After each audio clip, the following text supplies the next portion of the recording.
Ladies and gentlemen, boys and girls, welcome to the Closed Traffic Podcast, an aviation and flight simulation show. I'm Johnny. Along with me here is my co-host and the man who relies on Elon to get him to and from work. Elon is his chauffeur. Ladies and gentlemen, Mr. Mike. Mike, say hello to people, man. Man, when you gonna stop lying to these people?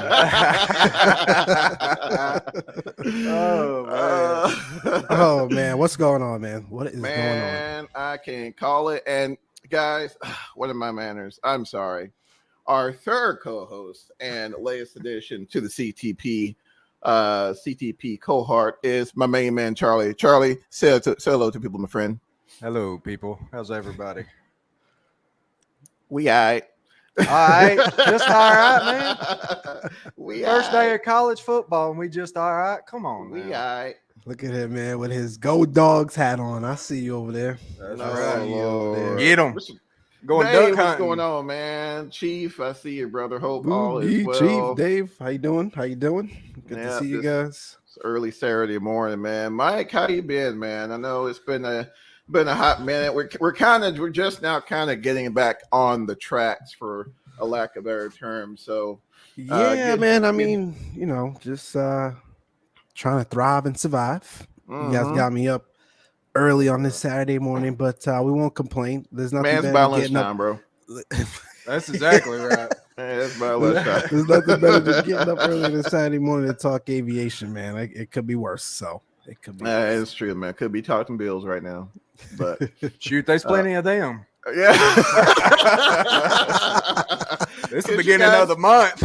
Could you guys imagine a podcast like based on like doing taxes or something boring like that? Oh my God! Well, I don't know. That might be entertaining for some folks, man. But I bet they're out there. For sure. Oh, you know it for sure. I don't know, man. Straight snore fest for old Johnny. But Charlie, what's been going on, brother? Oh man, just same old. Busier than a one-legged cat in a cat box. Man, I heard that. Busy, man. Kids keep them busy. Oh yeah, man. Gotta love the children, man. Gotta love the children. That's it. Guys, we got a bit of a show for you today. Definitely gonna hit some interesting points here. And actually, I wanted to just ask you guys for y'all's thoughts and prayers. There's actually, I believe there is an incident going on over Tupelo, Mississippi right now. There's an aircraft. I think they're in contact with them, and I think he's planning on or trying to, according to what we've got so far, he's been threatening to do some weirdness there and involving the aircraft, potentially crashing the aircraft intentionally. So just keep everybody in your thoughts and prayers over there. I think according to Charlie, it's like the number one tracked flight right now. Yeah, it was. I hadn't got any updates later. There was 214,000 people that tracked that flight. Good night. What was the tail number, Charlie? The tail is November 342 Echo Romeo. C90, I think, King Air. Yep, King Air C90. He's still in the air. Listen, you know what? That's a great call out, Johnny, man. Thanks for kicking off the show with that, because I think that, again, today's episode is all about all things aviation. We don't have a specific agenda, a specific topic. Like, we just want to talk. We just want to hear from you guys, right? But I think one of the things we can probably talk about and segue into from this is like this entire topic of mental health in the aviation industry, and the lack of at least perceived or realized support as it relates to aviators out there trying to deal with mental health. And when we had Big Earn on the show a couple months ago, we even broached the topic with him. I think at that point, right, he had asked us to remember someone who also just recently took their own life at a university's flight club. I went up in the air and unfortunately took his life. But again, it's like this, like we have to continue to fight for some sort of I don't know, something, man, to help folks, that are struggling with mental health and do not want to meet the ramifications of having to surrender their tickets because of that, right? That's like, I don't know that there's any other profession, and I could be wrong. You guys can correct me if I'm wrong for sure.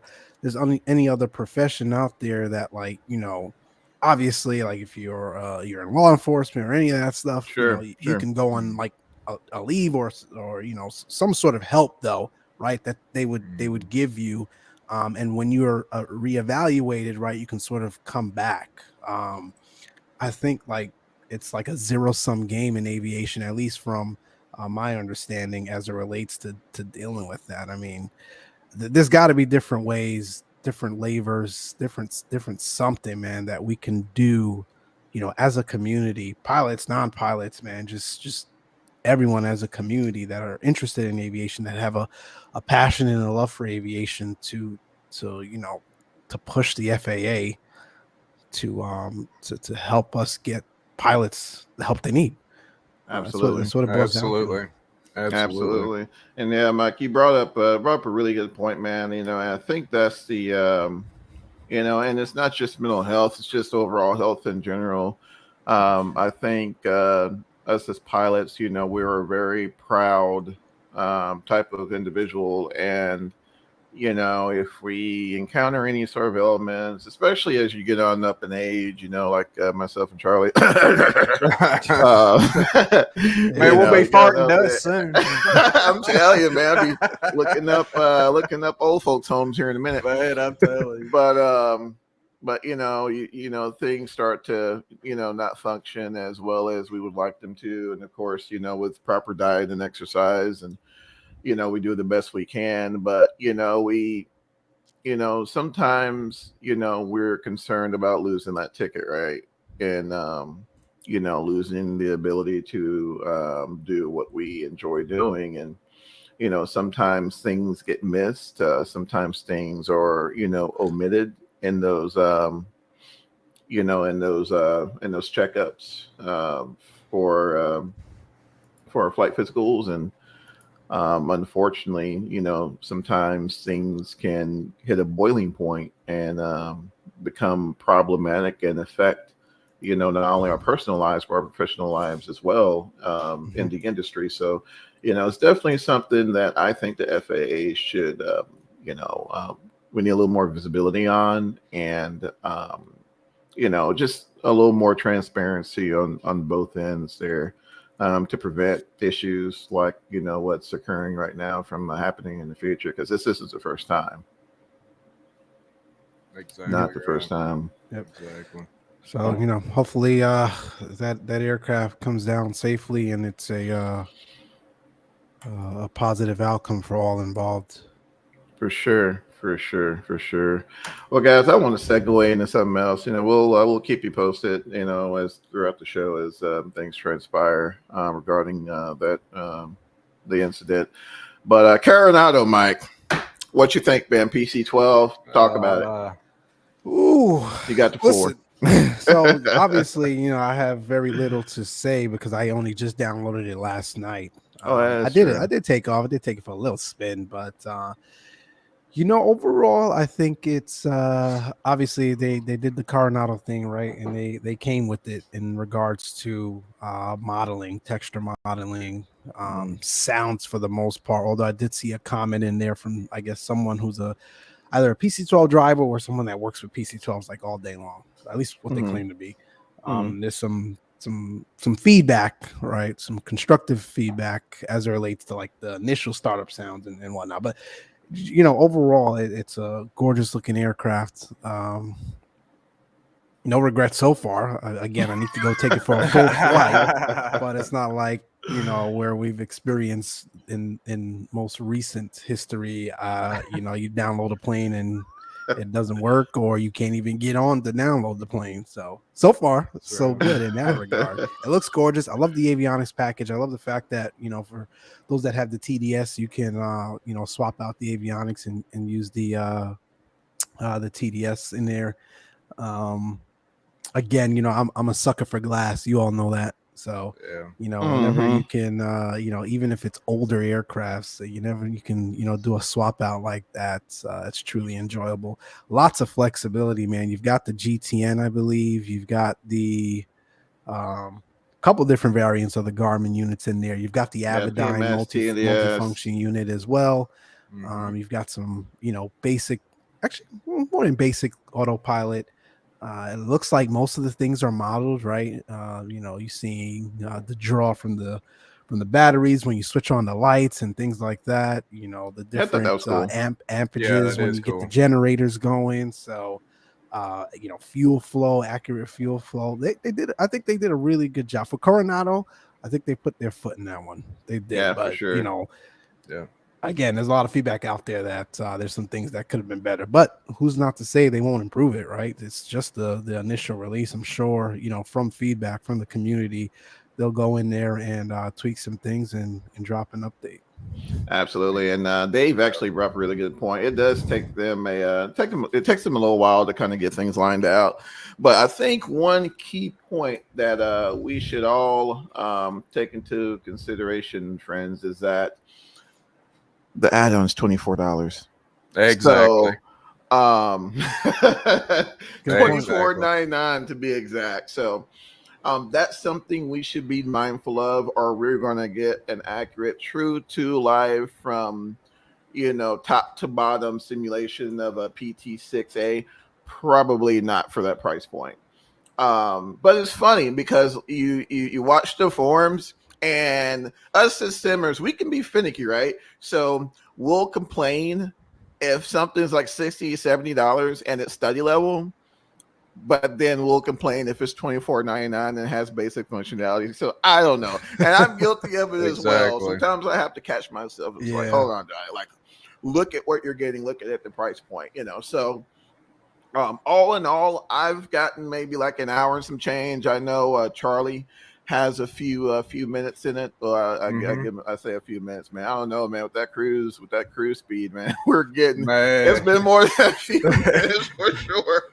Dude, it took Oh like man. almost 2 hours to go from my local airport to Pensacola. And That's she the was thing, man. tagged out. giving her all, giving her all she's got, man. Man, I'm telling you, rolling the coal with it. Bro, a good point. I didn't even like think about it like that. We're so used to these quote unquote high fidelity aircrafts. You're right. The thing was only really $24. Uh roughly $24, $25. And Yeah. I think for the money you did get a whole lot of something for it. So Absolutely. I mean, that that's a good point. Avidan is awesome. There's so Oh, for much sure. stuff in there. For You don't sure. even need the GTN, really. You just No, use truth be that. told, yeah. Truth be told. And excellent point, flying for life, and welcome, by the way. I think the problem is if you're actual pilot, you don't complain much on the sim, but if you have no flying experience, you complain. And I Yeah. think I will also add to that. I know I've been around the industry for some years. Mike has as well as Charlie, and you start to kind of gauge the quality of add-on, per the price point. Now there are some exceptions. There are some releases to where you're like, I don't know if it quite matches that, but I think if we look at it from the perspective of the developer, in terms of hours, how much labor, you know, um, can one gauge, the price point of something that we really had, nothing, as far as a hand in creating. And it's, from a consumer, it's really tough to gauge. So I think, at the end of the day, we have to look at, what value does that add-on provide for us? Am I going to get the experience that I'm looking for in that add-on?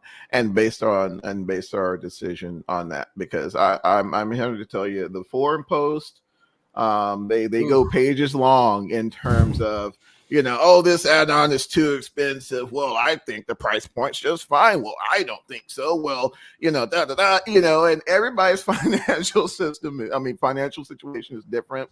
Everyone's financial situation is unique. And I just, I think we got to be, a little more little more conscious of that, before we,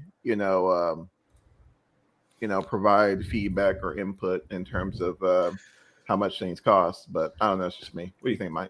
Yeah, no, not only is everyone's perception of costs can differ, right? The perception of cost can differ.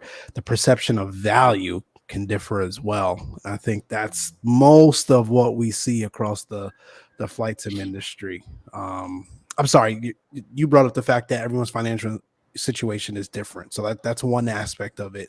I think what also drives that is everyone's perception of value as well. That's what I meant to say. For sure. When you think about things like a 737-800 from PMDG, right? Everyone knows that PMDG is the look at Okay, guys. At some point before Q4, we will have a show for you guys that does not involve PMDG. I'm saying. Oh my gosh, that was just an example, bro. I'm not even gonna bother them today. I promise. I promise. I'm not even gonna bother them today. I just use them as an example in a positive manner, right? They're one of the tops out there, right? The alpha dogs out there as it relates to flight sim development and renditions of a I hate this term, but study level aircraft. And there's lots of folks that we talk to that drive the 737 for a living, man. 737 drivers out there that actually say, yeah, man, every once in a while I'll get into PMDG just to keep things fresh because for the most part, it's modeled really, really, really accurately. So for sure. Yeah, I think when you go and try to buy a product like that, you kind of have this level of expectation that, listen, man, I'm gonna pay for what I get. For sure. And then you look at some of those other lesser known aircrafts out there or lesser known developers out there, and it's like if it's past a certain price point or threshold, you're like, that's a little too much for me. So again, it's different financial situations and everyone's different perception of value at the end of the day. Yeah, exactly. Absolutely. What do you think, brother Charlie? Since you purchased the PC-12 as well. I think, man, for $25 and what you get as far as what's modeled, I don't see how you can go wrong. I do. My only gripe is when you use the EFB, you have to switch out, to the GTN. I wish there was a way you could save that so you didn't have to do that every time you loaded up the aircraft. Yeah, some sort of persistence would be cool. Yeah. Just save this panel config, just something simple. But I mean, at the end of the day, it's not that big of a deal. But I think she flies great, and $25, I'm enjoying the heck out of it. She just a little slow. Yeah, and she's a little slow for $5 million, man. Here we go. Here we go. Here we go. Listen, I knew this was coming. Like we talk about this perception of value in the flight. First of all, let me hit Power 909's media, his comment, or their comment, I should say. Sorry. Also, the amount of effort a developer puts in, I never complain either. That's also true. That's very true. A lot of folks also, have to remember that as well. Like a lot of these developers, a lot of these organizations out there, this is like their side hustle, right? This is not for the most part their main job, right? They've got families and life and life to lead and things to take care of, like all of us at the end of the day after we're done with our whatever we do to make a living for ourselves. So the fact that they're dedicating time to this as well, like you also can't put a value on that either. True. So it's just that's also a very good point and something to think about. But yeah, man, going back to we keep making fun of how slow the PC-12 is, and that's not a knock on Coronado. That's just the plane itself. That's just the plane. For the amount of money, I think, and you guys can correct me if I'm wrong, I think like it's about $5 million for a brand new PC-12, if I'm not mistaken. Probably for engines. I'm not sure. Charlie's gonna look it up for us over there. Yeah.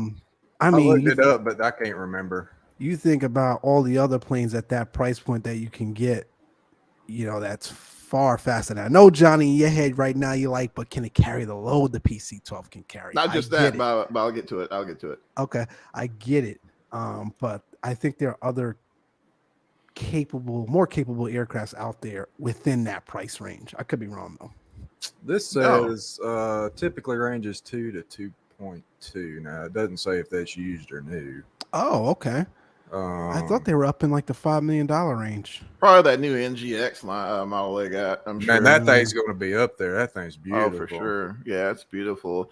But no, what I was getting at, I think really it just boils down to, to mission. And I Exactly. know, being in the market myself, you kind of it's easy to get wrapped up in the types and, the performance numbers. But I had an old feller tell me one day, look at what are you trying to do with this airplane? Where are you going to take it, and how far are you going to go, and how much are you going to carry? Yeah. And when you look at it from that perspective, it puts a different set of lenses on the whole situation. And I think for me, if I have this airplane, and let's say my home airport's a fairly small runway, let's say, I don't know, under 3,000 feet, you know, PC-12 might be something to look at. Or, Yeah. If, let's say I want to load up, you know, let's say you got, I don't know, 3 kids, a wife, a dog or something, you want to pile them in something, toss in a bunch of bags and send it. I mean, you don't really care how much, don't really care when you get there. Might be something to look at. Or, or if you're taking that load into, an improved strip, you're doing some, soft field ops or something like that. It might be Yeah. something to look at. So, and also the range, right? Looking at the range, I know most of the times from what I've been seeing a lot of PC operators do, typically like the mission envelopes around, 400 or 500 miles. Yeah. And I mean, for a single engine turbine, I mean, I'm pretty sure it's pretty fuel efficient. So, it's something that, as well, super low stall speed, I think like 67 knots. It's a ridiculously low stall speed. So I think, I say, that's a long way of saying, I think it's more so, does the capabilities, match your mission parameters. Exactly right. So that's got to be used because this says for 2016 to 2020 models 4.2 to 4.9 million. Yeah, I think when they initially, excuse me, were introduced, I think it looks like back in '08 or something. Wow. They weren't for like 2 million. Yeah, that's for So the Back in the NG. day. back Yeah. in the day. So it's I don't know. It's I guess it's not that bad then. Not that No, bad. this is another interesting. Still too point slow that for Mike. You're saying, it guys, is still too slow for Mike. This says the total annual. This is interesting. Total annual budget for Mm-hmm. flying the PC-12 $377,000 to $580,000 for 400 hours a year. That's the operating cost. Does that That's even include like the annual, bro? Man. Oh man. Woo. I mean, you buy a Turbine plane life, like bro. that. Wow. Turbine. That's all Jeez. I'm saying. I'll stick with my $24.99. Oh man. And that's a single engine. I mean, I couldn't. Lord help it's on you. that too. Oh my gosh. That's unreal. That's cool. Yeah, it's Man, crazy. you talk about the mission though, right? Like, I think it's also the maintenance costs associated with this. So one of the things that we talk about all the time, and we're talking about this, at the flying last week as well. We're with a bunch of folks that kind of own and operate their own aircraft, and we talked about like, what's your dream aircraft, or what would you fly, or et cetera, et cetera. And like, and I'm gonna bring it up, and Johnny and Charlie gonna roll their eyes, but you think it's something like the Cirrus, right? The SR-22. Right, like brand spanking new, bells and whistles, fully loaded. You're looking at a cool $1 million, right? You can also go buy another aircraft, maybe slightly cheaper, or about the same price. That yes, can get you more useful load, can get you where you're going quicker. But you've got 2 engines, and you just brought up that point, right? Like, you've also now got to consider the operational cost of a 2-engine aircraft. Not only that, 9 times out of 10, or probably 10 times out of 10, I don't know of a multi-engine without a retractable gear. You've also got to consider the cost of a retractable gear, because we all know the maintenance on those suckers. Ooh. It can Yeah, get you. it can So get you. yes, like I can go buy the same aircraft for roughly the same price point, but when it comes to the operational costs of said aircraft, I think a lot of that goes into it as well, at least, from my perspective. And I think it's one of the things like the serious owners talk about. Like I think we all agree that there's some level of like overselling or the fact that the SR-22 is probably a bit overpriced because of its name. Like let's be honest. I can roll very fast and carry more than SR-20. It's true. It's true, Dave. I For 100% 500 grand. I 100% agree with you. Like I'm paying $1 million for this thing when I can go fly something else that's twice as fast almost and carry twice as much. I get it. But consider the operational cost of those aircrafts that you're flying to go twice as fast, right? Or to carry twice as much. So I think that goes into it. A lot goes into it as well for those out there, looking at an SR-22. I'm just trying to talk myself into it, guys. Don't mind me. Exactly. No, Mike, you're 100% right, man. Like, for example, I mean, you guys know my dream airplane. I would love to have an MU2. But when I sit down with, the money man, and draw the numbers up, when you really sit down and look at the numbers, man, the maintenance costs, for an aircraft of that caliber, I mean, for, myself would be astronomical, versus, so, Mike has a really good point. Sometimes the cost of maintenance, in addition to operating the equipment, can drive your purchasing decision. Let's just be honest, so, I think, it's hard to kind of separate one's fantasy to, the reality, unless you just got stupid, ridiculous, money, Jeff Bezos money or something like that. And, you're just like, heck, this is what I want, like you hire somebody to operate the whole daggum thing for you, and, that's one thing. But, for those of us who live on planet Earth, I mean, I think our expectations, tend to be, have to be a little more tempered than that, Yeah, you're exactly right. Yeah. No, it's just a thought, man. It's just a thought. Listen, I'm enjoying the conversation today. Those of you that have just joined us, we're talking about all things aviation, flight simming, general aviation, commercial aviation. It is all up for grabs today. Steven Woods, what's going on, Steven? I flew with Steven last weekend, man. Steven probably remembers the How's that, conversation. Mr. Steve? We were talking about this last weekend, man, about aircraft ownership and maintenance, man. I wonder how much you would save if you become an A&P and do your own maintenance. Mike, that's a really good point, man. I told you about a friend of mine who owns his own flight school and not only a CFII, but he's also an A&P. Remember? Really? That's the way to do it. Yeah. He's also an A&P. So all of his maintenance he's done in the house, and in addition, he also offers his services up for sale.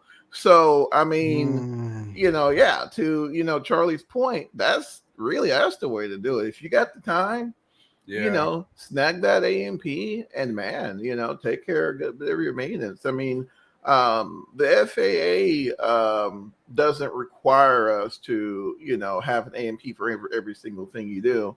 I think a lot of the wear and tear items and like some of the consumables, preventative maintenance we're able to do. However, if you can just do the annual yourself and only have to worry about parts, I mean, man, that's a win. Absolutely. But would you, if you had that, say you had your A&P and you power plant, would you work on your engine or would you still send it off? Man, I don't know. Me personally, just being the type of person I am, if I had the credentialing, and now, just like with anything else, I think overhauls and things like that, will probably be best done at the facility that has the equipment to do it, especially if you got a, bore cylinder walls or something like that. I'm probably not going to have a machine like that to do it. No. So, I mean, you definitely send it off, but just your basic everyday maintenance. I mean, just think of it like your car. It's a reciprocating engine is a reciprocating engine is a reciprocating engine, unless you're working on like a turbine or something stupid like that.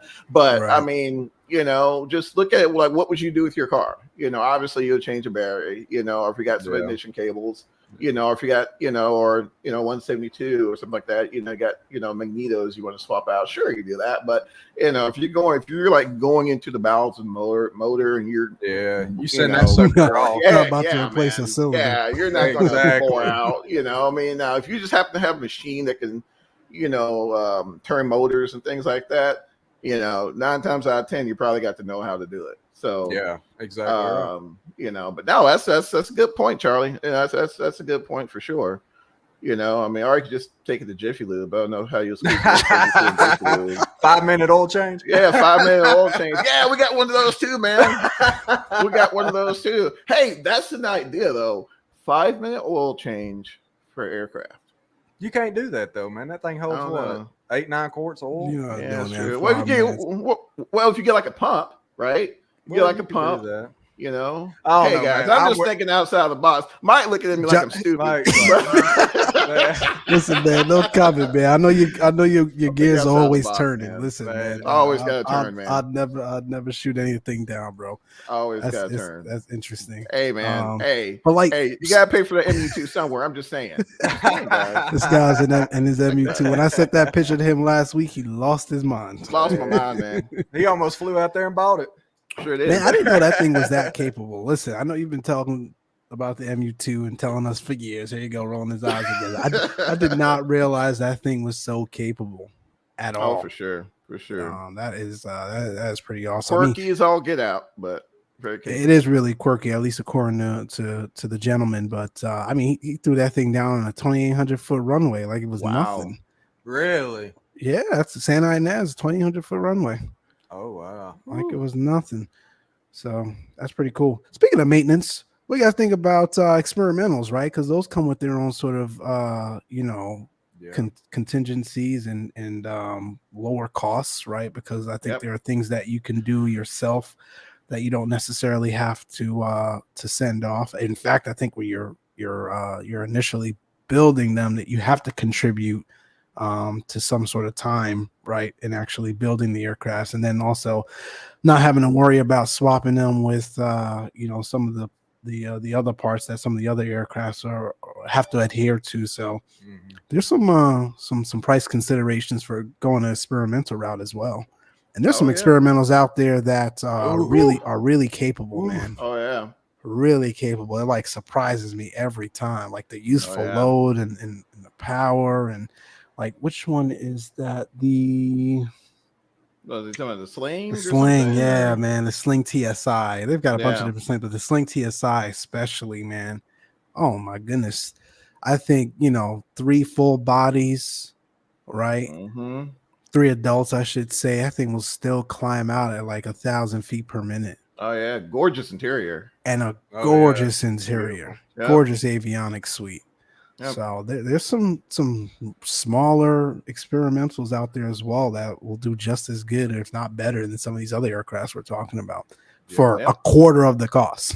Quarter of the cost, man. And that's what's nice. And I love looking at, like even just going to your like home airport or like little air shows, and you go and they have the little experimental section, man. It's the uniqueness in the panel designs to me are just amazing because like without having that that supplemental type certificate, you can go hog wild in the panel. Like I've seen panel configurations where it's just like a dock for your iPad, and it's like you got your engine instruments on one side, and everything else is being ran using an iPad.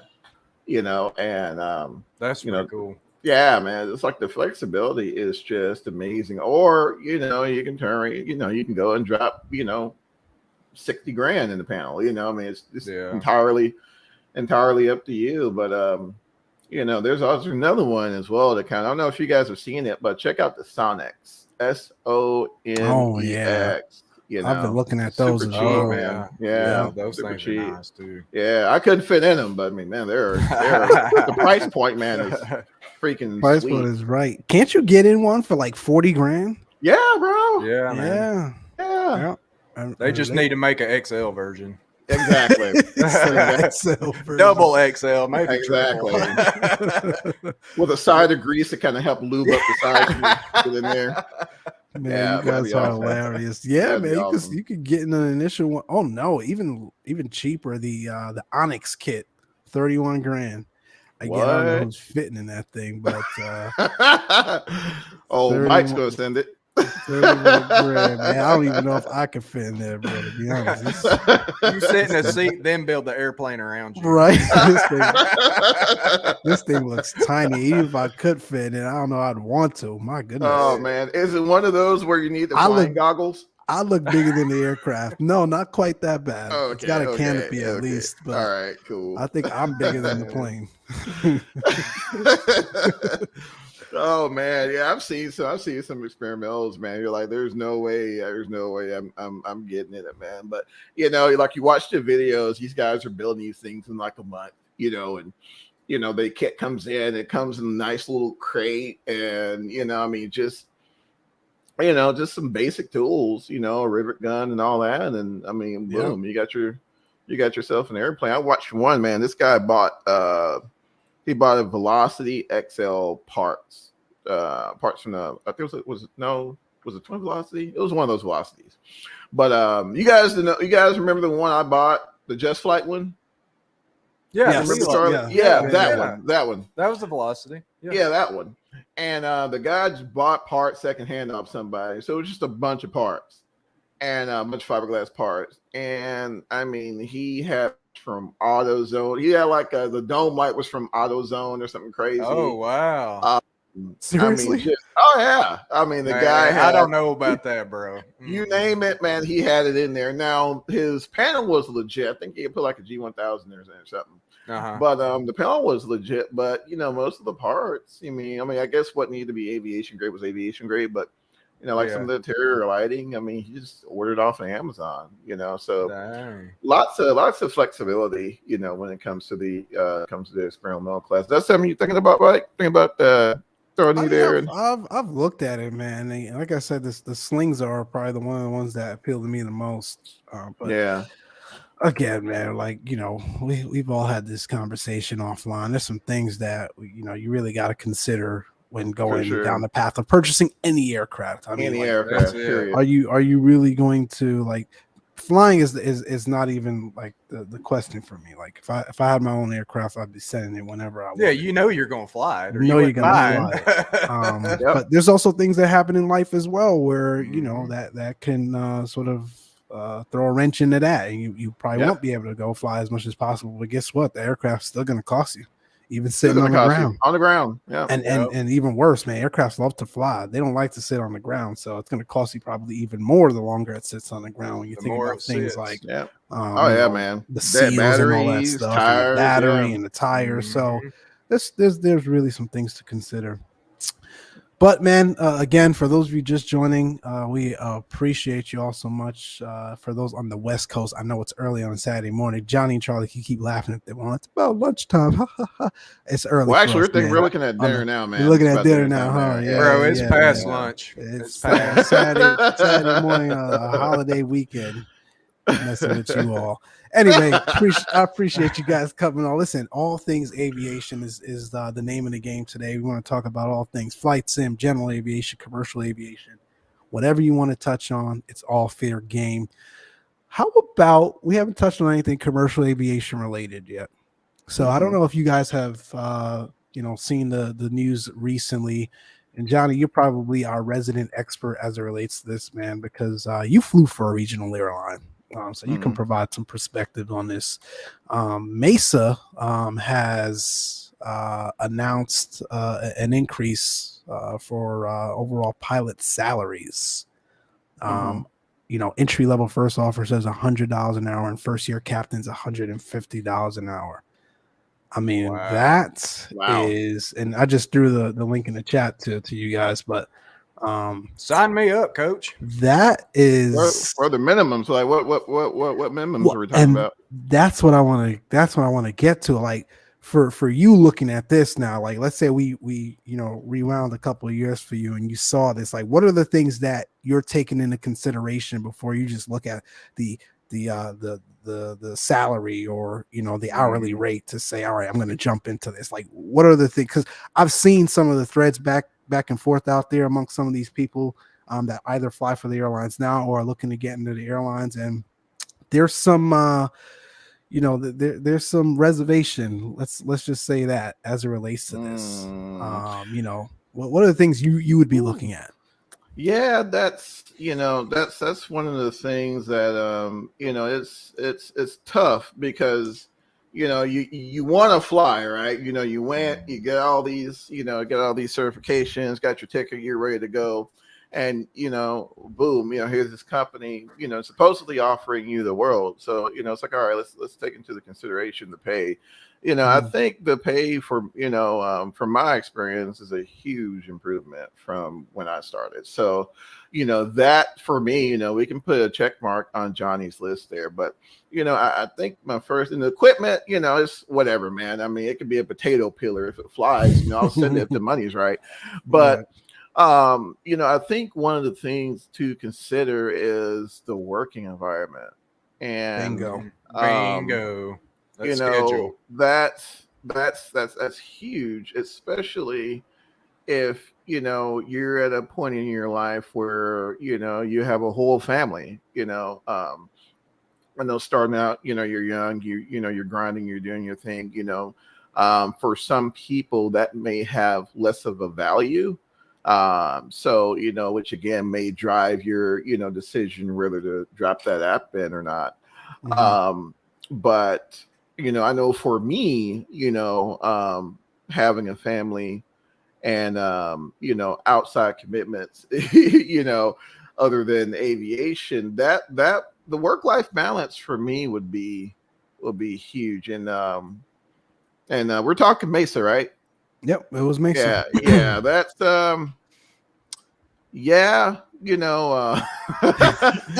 they have a reputation, fam. I'll put it to you like that, man. I've heard. They got a reputation. Yeah. But it's interesting because like they're now slightly higher than their mainline counterparts, like American. Like I think American recently raised entry level first officers to $90 and captains at 146.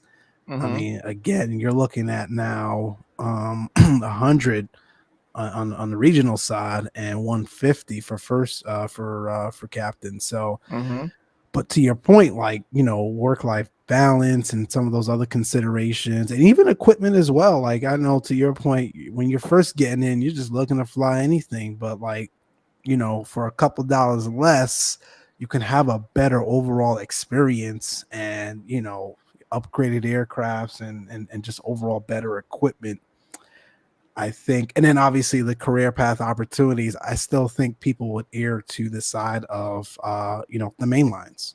And I also think there's a sense of pride behind it as well. It's like, I fly for Mesa, I fly for American. Who the heck is that? Yeah, exactly. Like I think these main lines see that and understand that. So I don't think they're ever going to be in competition as it relates to it relates to the salary and the hourly wages. No. Let's be realistic though, Mike. They're not going to bring up the price, man, unless they're desperately needing people. Yeah, the flow through has been hot, man. Mesa said they lost almost 5% of their workforce in 1 month to the majors. I mean, so the majors know that, right? So that's really interesting, Mike. And I thought I'd bring it up, man, just to get your perspective on it. But I thought that was it. I think it's great, to your point, especially if you're just really starting out and maybe you don't necessarily have the life commitments and obligations yet, man. That's a heck of a deal. No one says you have to do it forever, Yeah. Oh, for sure, man. So for sure, and like I said, back when I started, it seemed as if, and again, like they've always preached a pilot shortage, but jobs back then, especially well-paid ones, tended to be, a little harder to come by. So I mean, just getting out of school, man, and $100 an hour. I don't know, Mike, man. Hey, Johnny's like, I'm here to throw my boots back and on. then, but then, like I said, mainlines they're offering a little, but I mean, we all know the minimums, for mainline driver are going to be substantially higher than regionals, right? So, that's something to keep in mind as well. I may not even be able to get a seat at the table, for a mainline job right now, so that's something to look at as well. What's the minimum for a mainline? Is it like 2,500 or something? Oh shoot, man! It depends on. I think it depends on it the. depends on the carrier. There's not like an average. The FAA mandates certain minimums or whatever, but then it's really based on the carrier. Yeah. And it's changed a lot. It's changed a lot. I think they years. mandate minimums as it relates to for ATP. For ATP, but I think after that, it's up to the carrier. Yeah, right. Yeah. Once you're at that 1,500, my understanding, man, the pilot shortage is so bad. There are main lines out there taking people at 1,500. It's rare. Yeah. It's rare, I mean, no, it's probably less. Probably not as rare as you think, especially now. I mean, it's people going like Robert, our good friend Robert was saying. I mean, people, folks are needing pilots right now. Now's a really good time to, have your tickets. Yep. For the CPL of dollars per hour difference would sooner fly to you for folks like United. With United Delta Sir, you can get a chance to see Paris. For me, so you get to see more hours. That is also a really good point, That's man. True. I said, it's there's some trade-offs for sure that I think even at the slightly higher dollar amount, folks are still going to opt to when they can. The mainline carriers. It's just the name of the game. Yep. Man, flight sim, guys. What is going on in the world of flight sim? I know we initially touched on the PC-12, but what are you guys hearing out there about X-Plane 12? What are you guys hearing? Oh man, hold on. Before we get to X-Plane 12, fam, how's GSX Pro working out for you? That's what I really want to know. You know what? I'm glad you brought it up, because I do owe an update on that, man, because and I felt like listening back to the show, I was a little harsh. I'm gonna put myself out there and say I was a little harsh. I was. It seems, knock on wood, it seems to have lined out, man. It's I did 2 flights yesterday, and I didn't have an issue with not one of them, both on the departure side of GSX as well as the arrival side at 4 different airports, right? So knock on wood, it seems to have lined out. I don't have people walking above the jetway anymore, or trucks not coming, or the menu just not launching in general. So shout out to FS Dream Team and the folks over there. That it looks like they're getting it together. There's still some nuances and some things out there that you notice, but at the end of the day, no one was looking for perfection. And I even said this on the last show, man. Like, it's flight sim. None of this stuff is life or death. Like, none of this stuff is saving a life. Like, it's flight sim.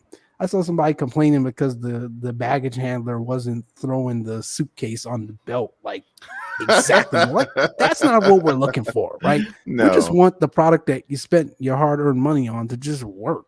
Like, that's what it was about at the end of the day. But yes, that's my update. It looks to be so far so good. I mean, Dave brought the fact that he was waiting on SU-10 to drop before he purchased a PC-12. I would like to see what SU-10 is going to do to GSX. Ooh, because I can tell you right now, it's probably going to be a nightmare, but we'll see. Hopefully they take into account that stuff. Wouldn't they have access? That's logic. No, you cannot apply logic, Johnny. Stop. You can't do it, man. Don't apply logic. I'm leaving it alone. X-Plane 12, ladies and gentlemen. Slide in X-Plane 12. I've said the same thing a million times, man. people think I'm too harsh, so I just stopped talking about it. You And you mean? can't apply logic. You Yes, mean, oh you would my. think they would have access to it and do their regression and all that stuff, but that's too logical. So yes, X-Plane 12. What have you guys been hearing, man? Hey man, She's right around the right corner. around the corner. Yeah, Jinx. Yeah, Yeah, it looks she's coming promising. around. It looks good, man. Okay, I'm gonna say this. I'm gonna go ahead and get my piece out of the way. Okay. Here we I'm go. not looking. I'm not looking for 2020 visuals. I ain't got to have that.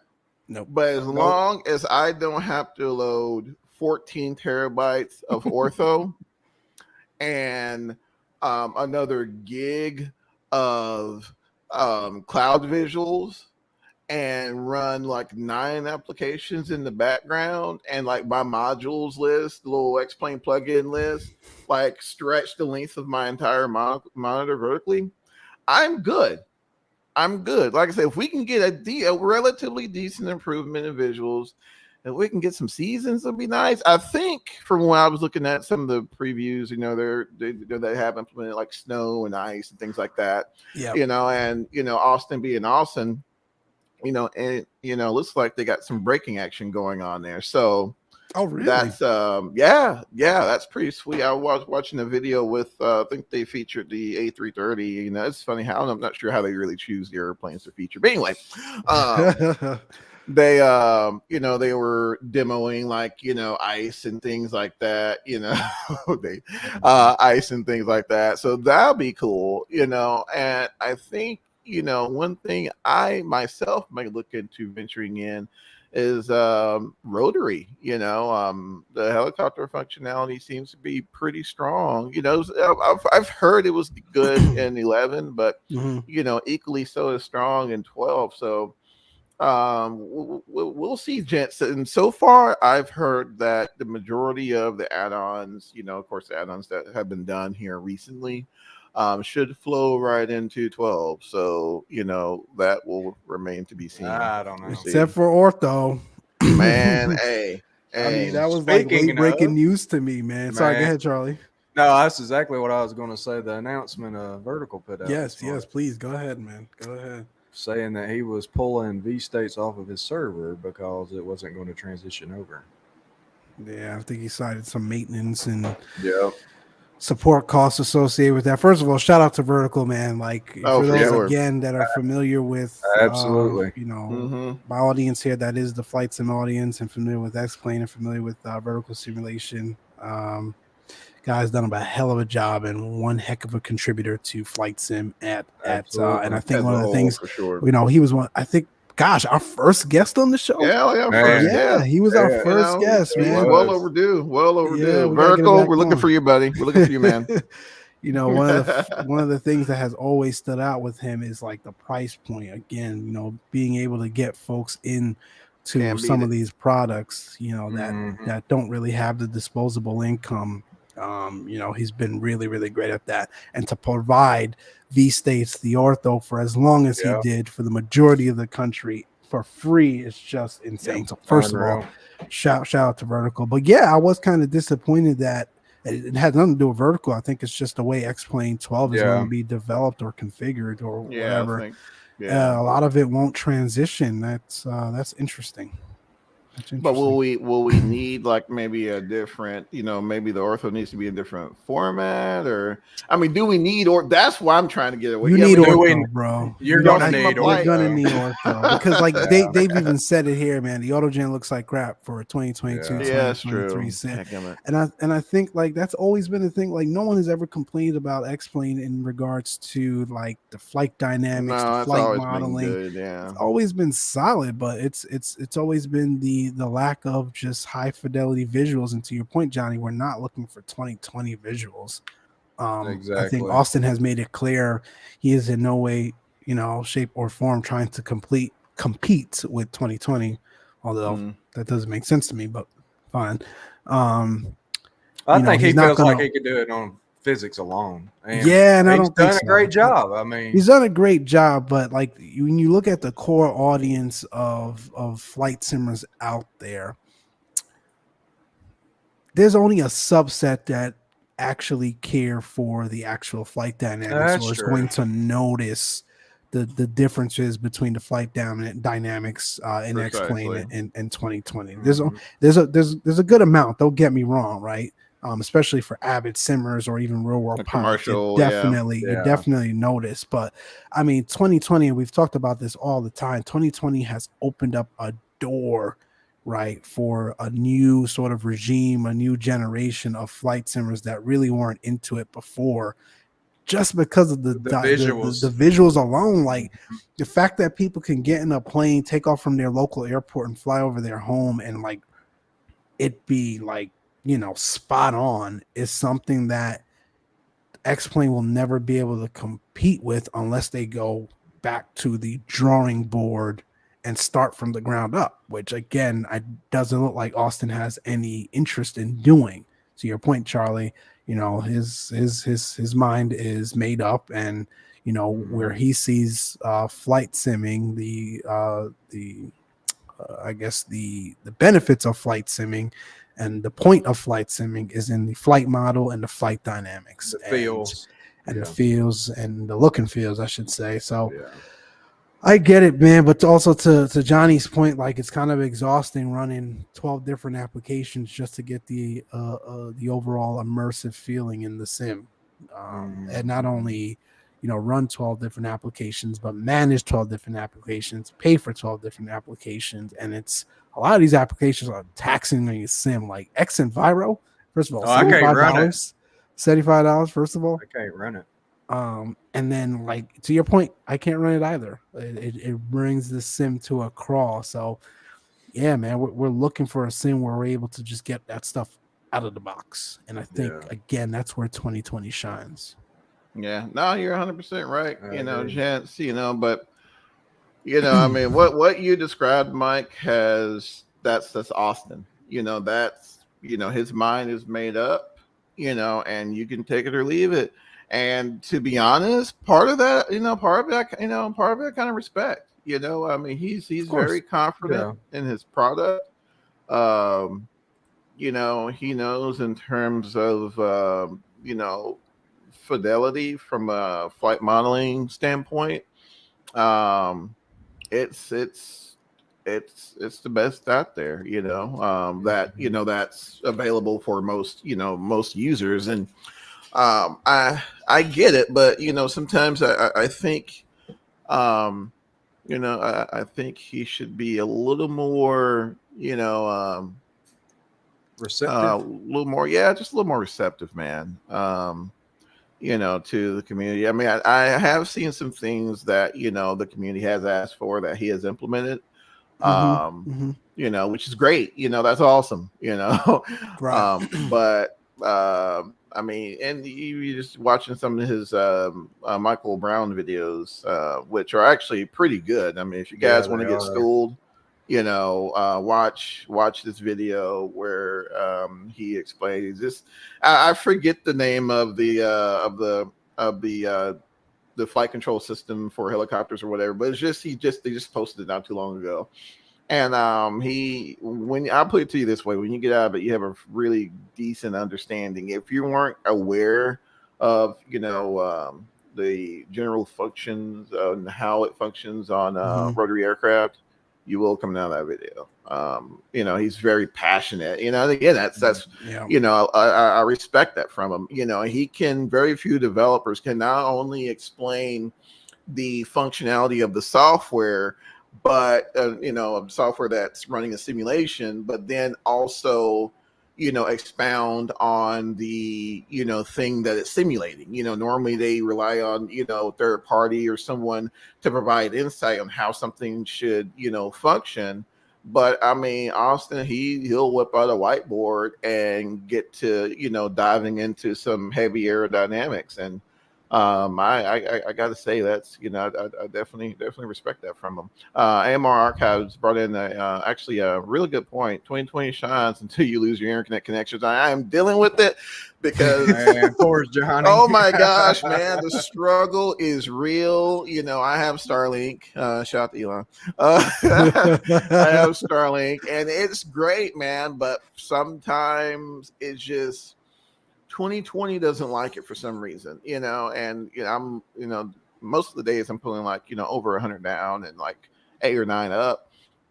And it's just sometimes it doesn't like it, and for a while, and actually, truth be told, well, knock on wood, I haven't had any lost connection warnings yet, but I used to get these lost connection warnings, and my scenery would completely crap out, and everything would just be flat and gross, gross, like worse than X-Plane, worse than SSX, bro. So and yes, bro, and it's so frustrating because I'm like, my internet connection's good, and they don't give you ability to like, yeah, there's a catch or whatever, but there's no like legit offline mode, and yeah, AMR brought it up as well. X-Plane's a very good offline sim for those of us who do experience that struggle, X-Plane's always been solid, fellas. I'm not gonna lie, man. And like I said, lately, it's been pretty decent for me. And those of you who are on, like a wired connection, I mean, you guys probably notice the difference, but yeah, it gets a little frustrating, it gets a little frustrating for sure. Yep, absolutely. It was bad in the beginning. I've always had pretty much solid internet connection, even before we moved to our new place. And when 2020 first launched, I was getting that error all the time. Yeah, and I'm like, there's nothing wrong with my internet. What does this mean? But I think I got it once, like 3 weeks ago. But for the most part, that's interesting. I did too. I had an issue. Yeah, I wonder like if it's not even local based, man. It's like the servers sometime. Yeah, I don't know, man. But I would get it, man. I'd be in like the sending some GA or something. And 9 times out of 10, AMR, yeah, it'll be like on takeoff roll or some critical phase of flight. And I'll be rotating, and then I'll pause, and then I'll get like, connection offline, and everything just completely disappear, and it'll be just so aggravating. And then I'll quickly control delete it out of frustration and fire up 650 next plane and send it, But yeah, so many times, man. Especially when GSX first launched.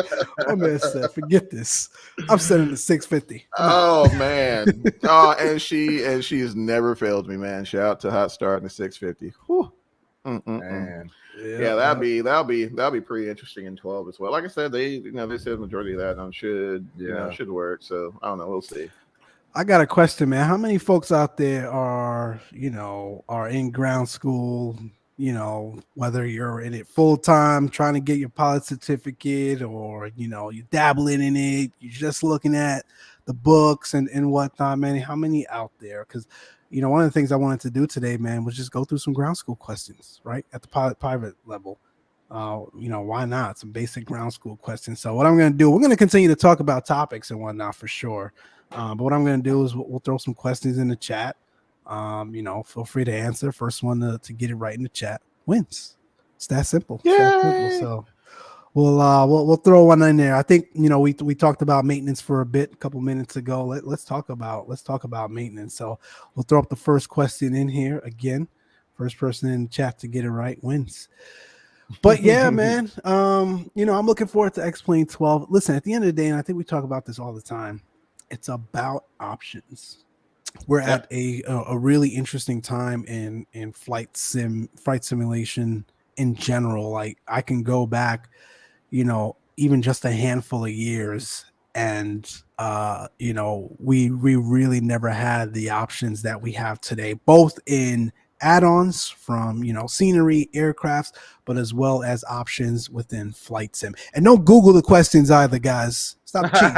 I know you guys out there Googling. Man, stop cheating. I got children, man. So I'm over here and responding to no, not you. I was talking about the chat. Oh, Johnny, if you had to Google this, we have a serious conversation we would need to have. So I'm not worried about you. Hey man. Check ride Johnny Googling this? No way. My mind ain't good, man.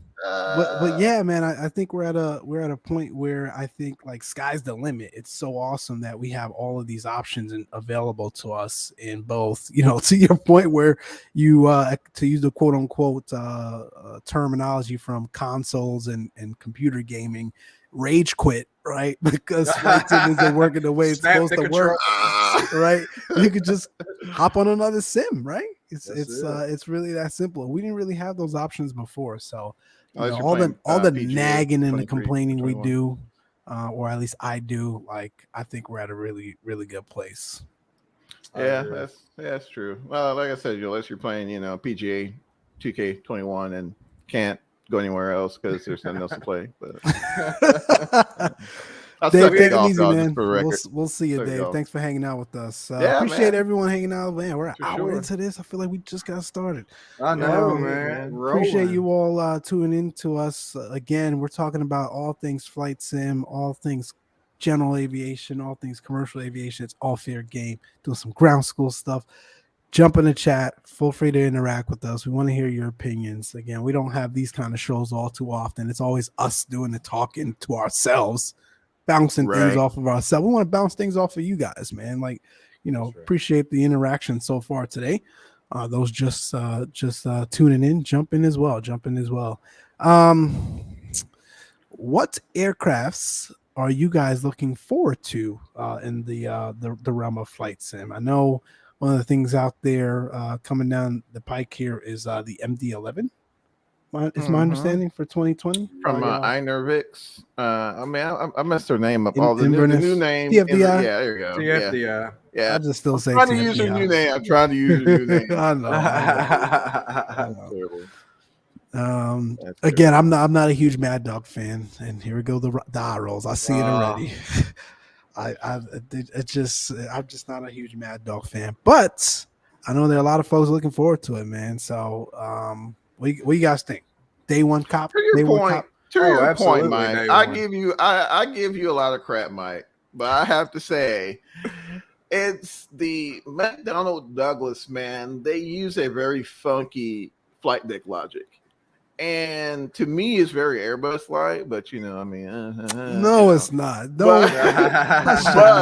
but there are some nuances that I can totally understand why it wouldn't resonate with certain folks. So I get it, and then that's the thing too. You want to be kind of mindful of. Check out a few videos before you make these huge purchasing decisions, especially once you start talking about aircraft like in the 60, 70, 8-hour range. Do your due diligence. Don't go and purchase the thing and then rely on somebody giving you your money back. I can't tell you how many forum posts I have seen where it's like, this sucks, I'm getting my money back. It's like, now if there's a issue or something that comes out of nowhere, there's all types of circumstances that would necessitate a refund. So that part I get, but just because it's not functioning the way I would expect it to, and things like that, just do your due diligence. That's all I'm saying. But anywho, circling back to Mike's previous question. MD-11 is a huge one, but I'm not looking for it anytime soon. It's an extremely complex airplane, and I really want them to take their time. I'd be very surprised if we see anything anything this year, to be honest with you. Didn't Colin show us like previews back when we had him on the show in like February? Was that in 2020 he was showing us the previews? Wow. Yeah. But then again, it's a very, very complex airplane. And the modeling is just one facet, right? The flight control systems on the MD-11 are very unique to the MD-11. Now, I forget some of them, but let's put it to you this way. There's a lot of augmentation systems on the flight controls. And so there's a lot of wizardry involved there. So, I'm totally cool with them taking their time and doing what they do best. Because that 717, man, to me is still just probably, just amazing. I've always said, man, Amazing. that plane set the bar from the immersive category in flight simming. We hadn't seen Absolutely. anything like that immersion wise before that Hmm. 717 came out. I still remember the Absolutely. time I saw windshield rain, man. Lost my mind. Lost I my mean, mind. yeah, man, they And set the again, bar. this was, and like I said earlier, this wasn't too long ago. No. Like technology continues to advance and continues to get better in such a Mm. short time frame, but we're seeing it in the flight sim industry as well. Like as niche as this community is, as small as this community is in comparison to other hobbies and other genres and other simulation and other games out there, we've been making some strides, man. Oh yeah, for We sure. have been making some strides. I think Yeah. it's exceptional. For sure. Yeah, so I mean that one's that one there I'm definitely looking forward to. I know myself and Charlie, who shares the same sentiment. We're also looking for that ATR that's Oh, dropping for, and Milviz recently changed their name, by the way. I think isn't that right? yep. Yeah. Yep. What Yeah, is it? Black Box or Blackbird? something Let me look it something. up. Yeah. Well, I'm not going to even try to pronounce it because I'm going to mess it up, and Yeah. look like even more of a clown. So I'm gonna call him Milvis right now. But the screenshots look tasty, ladies and Oh gentlemen. man, they I look am not good. going to lie to you; they look amazing. So it'll be nice to kind of round out, the turboprop genre. We haven't had a large turboprop in the industry as a whole in quite some time, so it'll Hmm. be really, really cool to see it. However, and Mike, I think you would share the same sentiment as well, sir. I wouldn't be mad at all if anybody would 20. Sorry, you broke up for me. It was Yeah, I didn't hear him. Yeah, okay, yeah, shout out to Elon. But no, oh I yeah. wouldn't be wouldn't be mad at all if someone decided to take on the challenge of an E-Jet in 2020. Oh my goodness, I'm waiting for it, Yes. man. Yeah. Just I saying, am man. waiting for it. I would love to see an E-Jet. And I think we talked about this on the last show as well. Like, I think that is the category from a commercial aviation standpoint that's lacking the most. Yep. Like Hmm. within flight sim, we don't have any like high fidelity E-jets really in any sim. And like it's not a knock on any of the folks out there like X-Craft and SSG and X-Plane. Don't get me wrong. They're solid. Yeah. They're solid, but Oh, like for sure.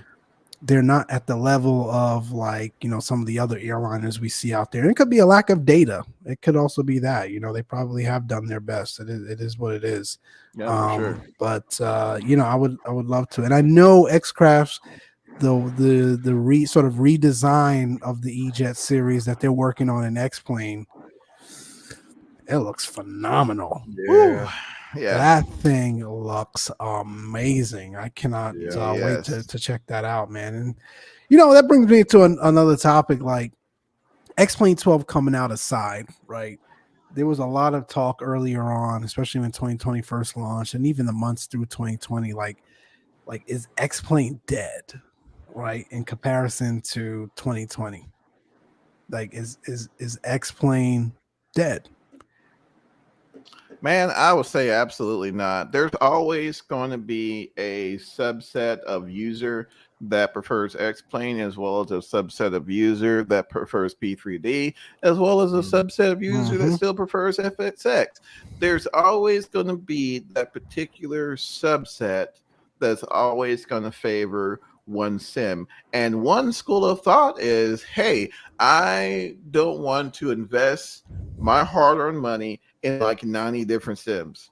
So I'm going to put Mm-hmm. Yeah. emphasis on this one sim.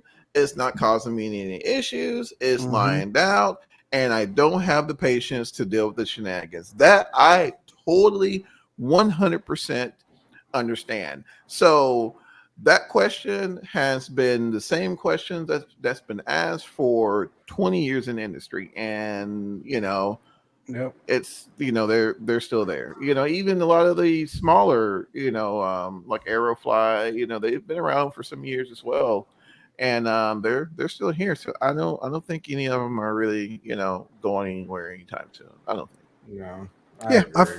I feel the same way. I feel the same way. I Again, agree. I'm one of the folks out there that flies multiple sims. Um, Airbuses. we, Okay. well, here we go. Here we go. Airbuses and multiple Hey, sims. hey, hey, shout out to Southwest yesterday, right? Yeah, shout out to Listen, and Southwest, American man. man, I was in both Yeah, of Oh, them. that's right. They yeah. both they Someone, both they both owe me a check. yeah, somebody sent my man a check, man. Yeah. That's all I'm saying. No, man, but I think like for me, it's all the Sims have their pros and all the Sims have their cons, and I don't think we'll ever get to a place. A lot of people think we will. I don't think we'll ever get to a place where we will, and I hope I'm wrong. We'll see everything that one needs in one sim. Yeah. Like I think there's always again, if you're an avid flight simmer that looks for variety, that likes to mix it up, I don't think you're ever going to get all that you're looking for in one in one sim. So that's just my No, thought. Yeah, I no, agree. Unfortunately. I think 2020 will continue to outpace X-Plane. for sure. It's Yeah, Microsoft. I mean, Yeah. they've got the wallet behind it to continue to market, continue to invest, continue to improve the product itself.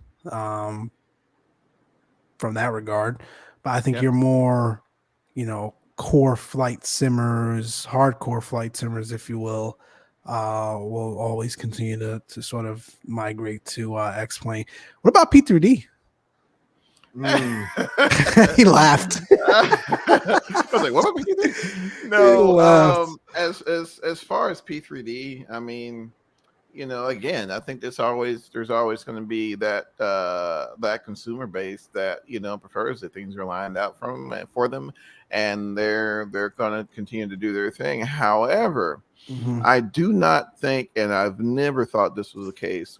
The average flight simmer is Lockheed Martin's target consumer base. I just don't. I just No, don't believe that. no. Just don't believe Man, that. I shared with you guys. This was like I think before 2020 when I was traveling a bunch for work. I was at a career fair and Lockheed was there. We all network and talk to each other, all the groups, all the Sure. companies that were there. And I went over and I'm like, we're having a chat, and I brought up, prepared, and they all looked at me like I was talking another language.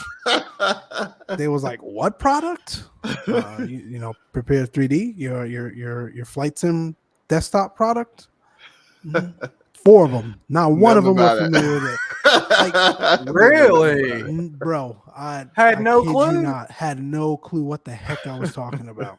Hey, anybody home? Had No, no clue what that's the how heck. massive the That company but is, it's to though. Johnny's point. That's how massive a company they are, and how small of a subset like That actually is. that actually is in the grand scheme of things to them. Like it's not their. I'm surprised they continue. To be honest, I'm surprised they continue to iterate and put out new versions of it. I wouldn't be surprised if that thing goes end of life in the next 3 years. I don't know, fam. I'm Really? gonna tell you. Really? I don't know. I don't know. I don't I'm know, gonna tell you man. why. I Developers are think. pulling out. Man. All right, you state your point first. I think. I think Lockheed is using that sim Mhm. to showcase some of their products, some of their government products. That's what I think. Mm, So stuff we don't see. Stuff we don't see. Now got that it. makes sense. I mean, what do most of these simulators, all the big airlines use? Or is it prepared? No, that's No. proprietary stuff, bro. Yeah. Oh, so That that's all individualized yeah, software. the level D sims. Yeah. That's not prepared or explained or at least Oh, the major carriers. I don't know if like Yeah. I think the some of the back part end. 91s out there are I think using some of those. them. yeah. I mean, there are I some didn't of them realize out that. there. There are some of them out there. Now, again, the sim can't be, considered level D at our level, but there's some out there that the back end is an ESP engine based sim. So, Mm, there's that. But Hmm. right. I just, you know, I don't believe that, now they may it may come to a situation to where they may decide to, lower their investment, in the platform, or, reduce the staff. But I think as of right now, and this is just Johnny talking, but I really do feel that they're utilizing that sim to, showcase some of their products to the government. Just saying. No, I think you're probably right. I was just looking at it from the civilian base aspect of it. Yeah. There's a lot of I think there are a fair amount of developers out there that have committed to the future sims out there and are less, privy to continue investing in P3D. There's a couple out there. Mike. I don't even know if I want to bring the names up, man. It's just, they just released a citation. I would have loved to see this airplane in any other sim right now. Oh, that's right. But they dropped an XLS for P3D, and I'm sorry. They haven't dropped it yet. It's in beta. It's in beta right now. And but not only that, the navigation data is real nav. And first of all, have you guys ever heard of real nav? No. Yeah. Is that like what the 650 is using? It's like the real equivalent. It's just a different navigation nav data provider, like similar to Navigraph. Oh, okay. But the difference is real nav is like they're not cheap, and I mean not cheap. I'm about to see if I can look it up here, but they're so it requires another subscription to fly the plane with accurate nav data. Oh, another subscription. Real nav data. I'm about to pull it up now. Really? I'm about to pull it up now. Let me see. The sim that people are migrating away from. I would be curious to see how much. It's $39 for home use. Like one time or a month subscription base? It just says 39. Oh yeah, for a 28-day cycle. Oh my goodness. $40. $40 a month. You gotta be kidding me. Hey man, if I'm lying, I'm dying. I'm about to drop this. Boom, man. Check that out. Check the chat out. Let me see this thing, bro. And I'm gonna send it down to our friends here as well. What? Bro.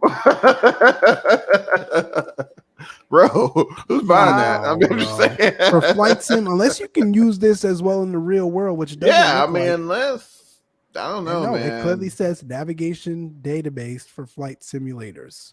Yep. No way. $1,000 for 13 cycles. I'm just saying, guys, and this is supposed to be released for how many products that actually use it. I wonder if this is more for like those with like, the hardcore sims that are set up out there. That's the only thing I can think of. Shout out to Rookie. Fly with Rookie sim. The folks over in Chicago. Oh my gosh. EFS, Extreme Flight Simulations. Perhaps like that's what this database is for. That I could see. It's $1,000. $1,000. And Developers Eagle Soft, guys. I'm going to bump it. Yeah, Developers. Did they like start this years ago, and that's why they didn't like they used to bring it to 2020? They've put out some amazing. They did one of the only Citation 10s for Flight Sim. It was really good for its time, really good. And but yeah, it's just been a project that's been drawing on for years. That's what no it joke, is. years. And it's unfortunate. It's very unfortunate, man. Like I said, I would have loved to have seen this thing and all the business jets, because they did just majority business jets, and I would have loved to have seen this thing in 2020. I really would have, and to compound all that, to utilize a nav data provider that no one really uses. There has to be some sort of undisclosed logic behind that we don't know about. I don't want to knock it before we get the true information. So it's interesting because that's a lot of money, fam. That's a lot of money. And not only that, the aircraft looks gorgeous. I'm looking at it here. It looks phenomenal, especially for a P3D aircraft. P3D, yeah. But I wonder how much of these they're actually going to sell. Like 2020 is literally the sim for this type of aircraft. Like that's where 2020 shines. Oh yeah. Even Oh yeah. X-plane. Oh yeah. So how much they're gonna sell, we'll have to see. We'll have to see, man. It's just I don't know, man. 2020 just really Here's the been. first comment, bro. Real Nav, LOL. What a joke. These guys are about 5 years too late, and their comments on avism thread are painful to read. As one of the commenters said, I hope they have some corporate contracts because not sure who's buying this. So these are my exact thoughts, just a little bit more Right. politically Yeah. correct. I'm just I'm not exactly. being this harsh, Exactly. but like this is how I feel about it, as well. Exactly Like how I feel. this, like I think they missed the boat on this one, fellas. Yeah, I think so too, fam. Not gonna lie, man. I mean, right now, just 2020 is just prime territory, guys. Prime territory for this type. I mean, there are literally scenery developers now that are dropping whole aircraft packs. Apparently, I'm assuming it's fairly easy to really, to do, tweak airports for 2020, but they're dropping whole aircraft. Like my entire operational area in Texas is covered with, legit third-party tweak airports now. So I just. I'm just not getting it, I man. would send the snot out of this thing in 2020. Yeah. Are you kidding me? Oh man. Heck yeah, bro. I'll be hopping all over the place. What does this one say? This would have been great 6 years ago, literally. Yeah, literally. And maybe they hit some development snags, but had to have, man, something. There has to be something in the background that caused the hiccup. Because I mean, guys, truth be told, we this has been announced for years. It's been to be honest with you, man, I forgot about him. I completely forgot about him, and all of a sudden, they dropped the post and apps, and I'm like, oh man, because actually I own some of their aircraft for like FXX, I think. This person says that they did a public records search a number of years ago, and the owners of Real Nav was also major partners with EagleSoft. So plot thickens. That makes a lot more sense. A lot more sense. Yeah, but like again, let's summarize this, right? You're developing an aircraft for a dying platform, and utilizing, if you want any sort of realistic experience from a navigational standpoint, utilizing a third-party subscription-based nav database that is twice the cost of the ever more popular Navigraph. Like I don't see a win here. I don't either. I'm kind of confused, but the only thing I could think of, man, is they didn't want to realize the sunk cost for this, and there was just too much time and too much money invested in this that they just had to go with it. Some money is better than none at all. That's true. Or realizing some money now is better than waiting another year or 2 years to have to redesign this for 2020. That's the only logical explanation that I can think of. Absolutely. You guys are 100% right, man. I thought I brought that up, bring that up because it bothers me, man. I was like, man, these guys were just amazing. You guys should have seen that Citation 10, man. It was. I've never heard of them. Again, oh my gosh. Before I got into flight simming. Yeah, it was like amazing. I'm looking at, like, I want this for 2020. This thing is gorgeous. Yeah, I know it, man. I know it. However, if it gives you guys any solace, there will be there'll be a Citation 10 and X-Plane 12. I don't know. I can't vouch for its level of fidelity. There's gonna be one in there, because the Pro line. I don't know, man. To me, I think for a business jet, I mean, to me, the avionics fleet has to be accurately modeled, for me to really just, send it. Yeah. And, very few aside from Hot Start has gotten close. So, yeah. I guess that kind of remains to be seen. I mean, I'll still check it out, of course, but I don't know, man. It's just kind of unfortunate. And I want to bring up another add-on that I have totally been asleep on. I think Mike knows what I'm going to mention, and he's sipping his coffee now because he's not going to touch a 10-foot pole. The BAE 146 from Just Fly. I am extremely asleep, man. Man, I got to go with Mike on this one.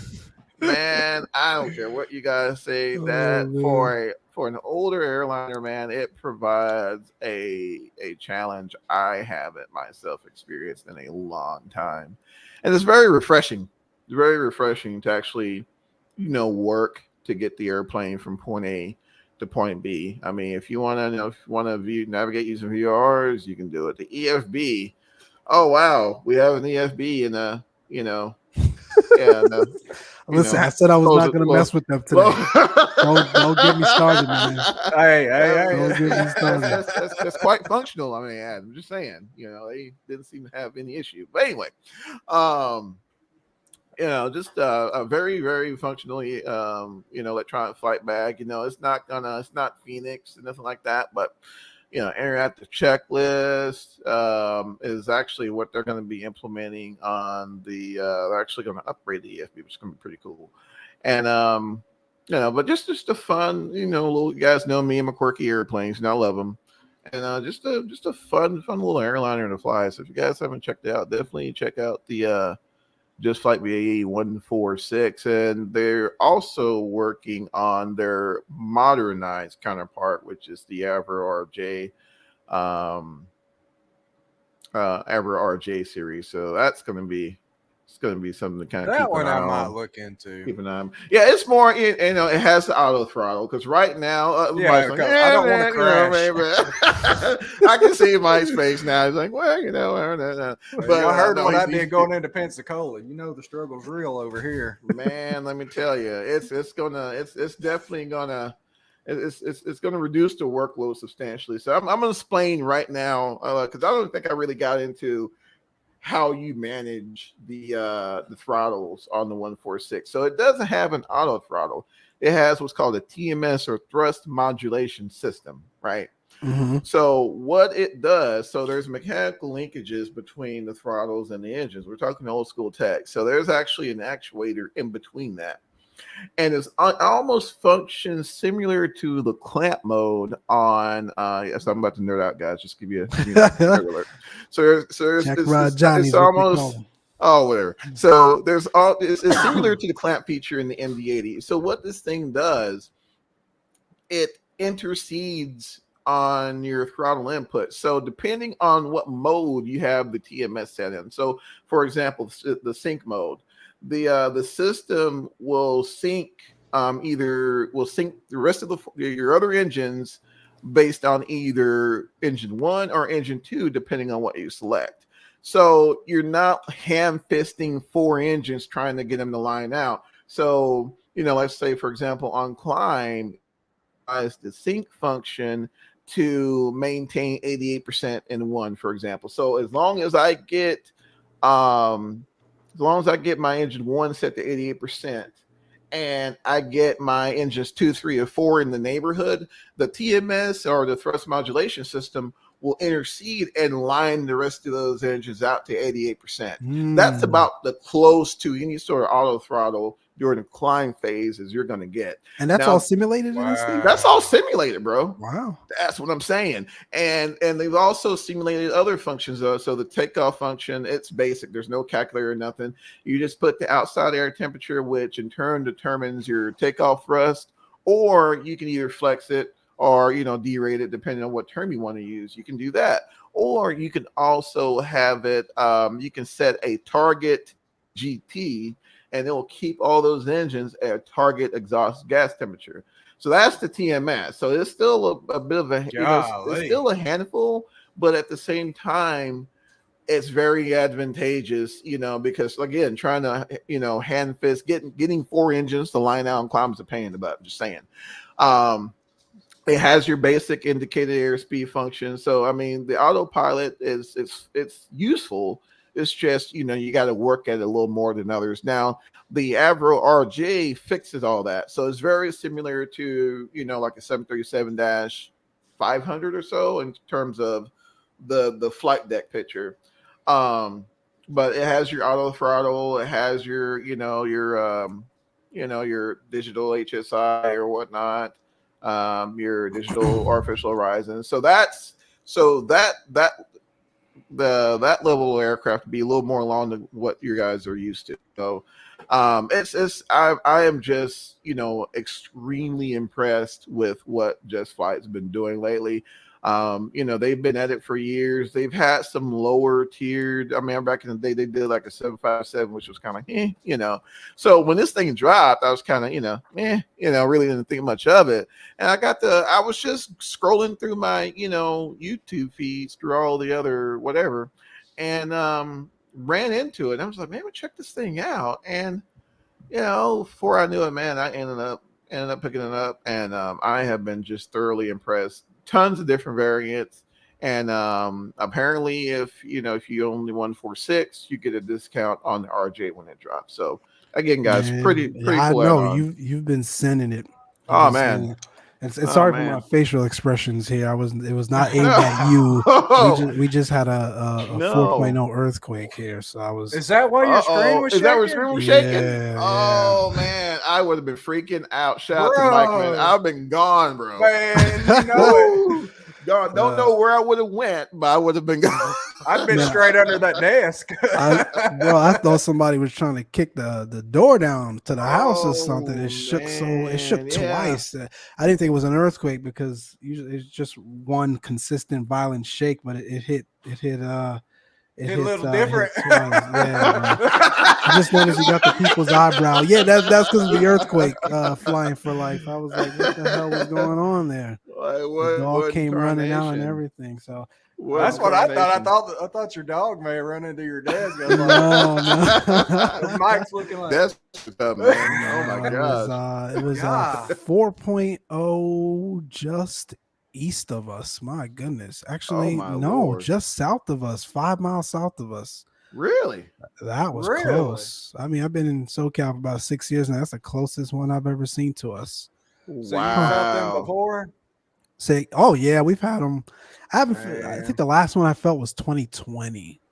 So man, listen, I'll stay up as much as I can. I don't know what the aftershock is going to bring here, Charlie, but we're about to bring this to a close, man. Hey, Charlie, that's that multiverse, man. I'm just saying. I'm telling you, bro. That's the multiverse, man. I am cool. We're flat over here. I take that back, guys. We had there was a pretty substantial earthquake in Oklahoma, and we felt it here in Dallas. And I was in bed. And I was like, why in the world is like the bed moving and like the water in the toilet was moving? I was like, what in the world? And it was a freaking earthquake. I was like, no way, this is how those things feel. We're all like that, bro. You never get used to it. It's the weirdest. It's the weirdest feeling. It's like, again, you like as soon as it happens, your first mind is not earthquake. Your first thoughts is like, what the hell is that? Man, somebody don't ruin it. Banging the door. Yeah, man. It was yanking on my truck, yanking on my house. 2 violent shakes, man. It was ridiculous. The whole house shook. Crazy. Oh my gosh, man. Well, you know what? I think that's on that note. I think we'll I was gonna bring up another point, but you know what you got, Mike? No, nothing. I think we're okay, man. If we want to go another 5 minutes, that's fine. You can hit on your point. I just want to thank everyone for coming out this morning. Thanks, guys. It was early for us on the West Coast, so you guys can laugh and make fun all you want over there. Hey, man. Hey, Charlie, man, what are you having for dinner over there, man? That's all I wanted. Man, it's game day. We're having buffalo chicken dip. Oh, man. Nacho dip. That sounds awesome. Man. I got to go eat breakfast now. Breakfast. Heck, man, it's almost supper time here. Yeah, man. It's barely 10 a.m., bro. This was awesome, man. We've got to do this. We've got to do this more often. Nothing is worse than a tornado. At least you got some sort of rough, the thing with earthquakes, man, is like you don't have any notice. Like there's no warning. You could get anything from a 3.0, 2.0 to a 7.0 without any sort of notice. That's what scares the hell out of me. But we're good, man. We're good. We're upright. Nothing fell, so we're all good. Yep. We're about to get you on some solid ground, bro. Yeah, man. Yeah, get you over here where things make sense. That's all I'm saying. Things make sense, including your time zone. Huh? Oh, we pick on old Mike, man, but shout out to my man over there for sure. He's just been awesome, and I want to give the team kudos, man. Mike and Charlie, they've just been amazing keeping this thing going, and for you guys out there who continue to support us. If I can learn how to talk, it'd be sweet. Thank you guys. Thank you guys for hanging out with us. Thank you guys for your input. Without y'all, we wouldn't be here. And I know some of you guys probably be in your cars, driving and listening to this. Thank y'all. Stay safe wherever you're going, or if you're at work, stay safe. No matter how bad things are going, keep your head up and just know we love you guys. So. Absolutely, man. You said it all, bro. That's it, man. I've got nothing left. Appreciate you all tuning in. You guys stay safe out there, and as always, from the CTP, keep the blue side up. We see ya.